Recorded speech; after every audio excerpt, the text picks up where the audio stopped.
আমরাও কিন্তু আপনাদের সবসময় আপনার জন্য বলবো না, কারণ আমাদেরও সময় সুযোগ সামর্থ্য সব কিছু সীমিত। ঠিক আছে, আপনার সৃষ্টি হয় দ্বন্দ্বের তৈরি হয়, যে সুবিধাবাদী সে অপর পক্ষকে দমিয়ে রাখার চেষ্টা করে কাজ করা। এখন আমরা মোটা দাগে তিনটা আমাদের হয়, জমি জমা নিয়ে হয়, ভাই বোনের মধ্যে হয়, রাজনৈতিক কারণে হয়, চিন্তা ভাবনা কথা বলো। আমি ক্ষমতাবান কথার কথা উদাহরণস্বরূপ বলতেছি।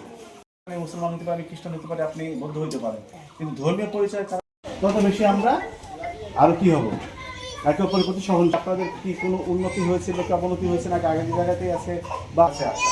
একটা জিনিস বলে রাখবেন, আপনারা যদি নিজের থেকে না বলেন তাহলে কেউ এসে বলে দিবেন আপনাদের থেকে। প্রশাসনের সহযোগিতায় যাতে শান্তি শৃঙ্খলা বজায় থাকে, বিভিন্ন চ্যানেলের নাম করা, হ্যাঁ, যে এনটিভি আছে এখানে তাদেরকে বলবেন, হ্যাঁ,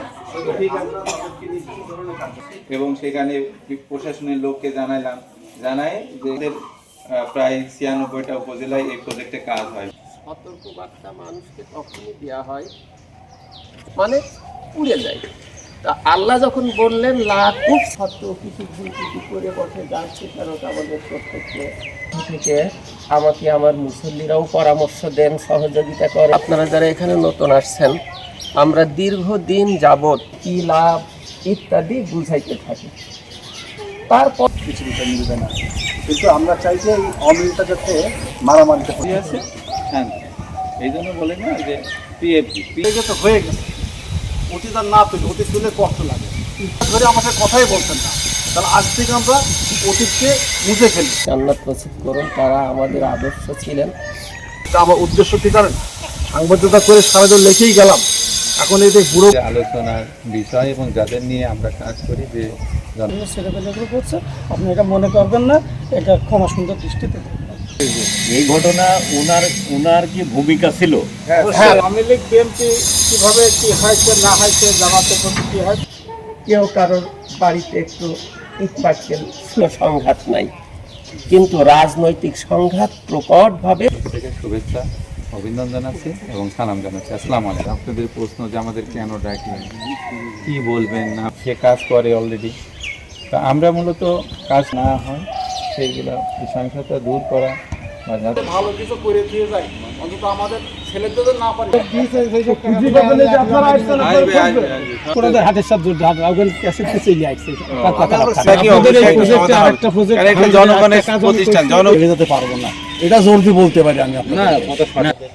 তুহিন ভাই, লাকি ভাই তো চেনেন, এখানে আমাদের আমার ভাইটি সম্পর্ক হয় এবং সাংবাদিক প্লাস আমাদের পিএফজি, যে এখানে একটা মসজিদ আছে এবং ওখানে একটা স্কুল। ব্রিটিশ কাউন্সিলেরও লিড দেয় আর কি, ব্রিটিশ কাউন্সিল একটা বড় বাজেট কাজ করে।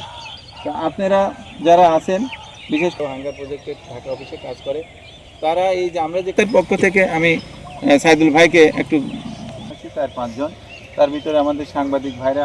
হাঙ্গার প্রজেক্টের এই বিষয়টা অত্যন্ত জোরালো ভূমিকা নিয়েছে। তার কারণ বিক্ষিপ্তভাবে মানুষ যদি শান্তি চায়ও, তো তারা দলবদ্ধ হয়ে পিছনে কোনো শক্তি না থাকায় দুর্বল হয়ে পড়ে, তাতে শান্তির আশা ভঙ্গ হয়ে যায়।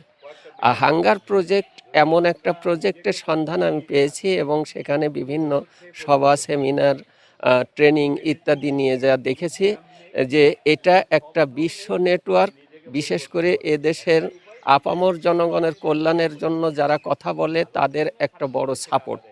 আর এই সাপোর্টের কারণে আমরা আমাদের কথাটা একেবারে ছিন্ন মূল পর্যন্ত পৌঁছে দিতে পারছি এবং তাদের লজিস্টিক সাপোর্ট এবং অন্য যেভাবে আমাদেরকে সহযোগিতা করছে, এগুলো আমাদের যাত্রার গতিকে আরও শক্তিশালী এবং আরও দৃঢ় করে দেয়।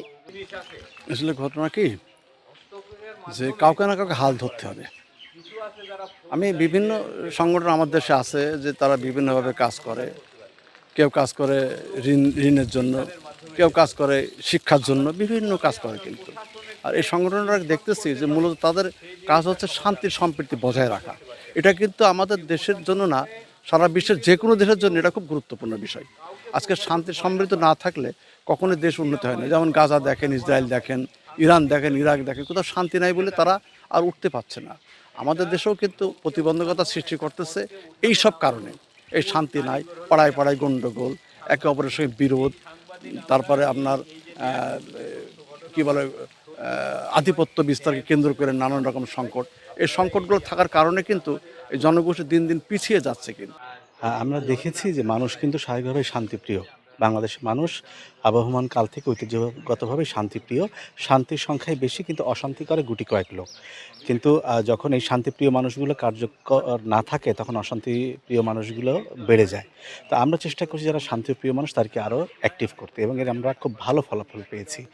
বিশেষ করে আমাদের ৩২টা জেলার ৯৬টি উপজেলা কার্যক্রম চলছে। সেখানে প্রত্যেকটি উপজেলায় আমাদের ৩০ জন সদস্য বিশিষ্ট শান্তি সহায়ক দল রয়েছে এবং ২০ জন সদস্য বিশিষ্ট তরুণ দল রয়েছে। তারা প্রতি মুহূর্তে বিভিন্ন মানুষের সাথে চলাফেরা করে মিশে এই যে শান্তির বার্তা সেটা পৌঁছে দিতে চাচ্ছে।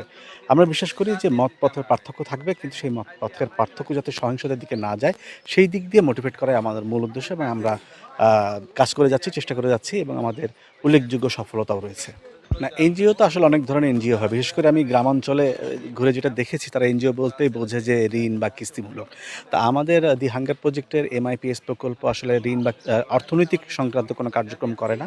এটা শান্তি সম্প্রীতি বজায় রাখার প্রচেষ্টায় কাজ করে। আমি যদি একটু ছোট্ট ব্যাকগ্রাউন্ড বলি, সেটা হচ্ছে যে আমরা গবেষণায় দেখেছি যে বাংলাদেশে নির্বাচনের সময় সহিংসতার পরিমাণটা বেড়ে যায়। তো আমরা একটা পাইলট প্রকল্প হাতে নিয়েছিলাম, যেখানে আমরা দেখেছিলাম যে আমরা যদি রেষারেষি বা প্রতিহিংসামূলক চিন্তাভাবনা থেকে যদি একটু সরে আসতে পারি, তাহলে সহিংসতা কম হয়। এতে আমরা সফলতা পেয়েছিলাম। তারপরেই কিন্তু আমাদের এই প্রকল্পটি হাতে নেওয়া। এবং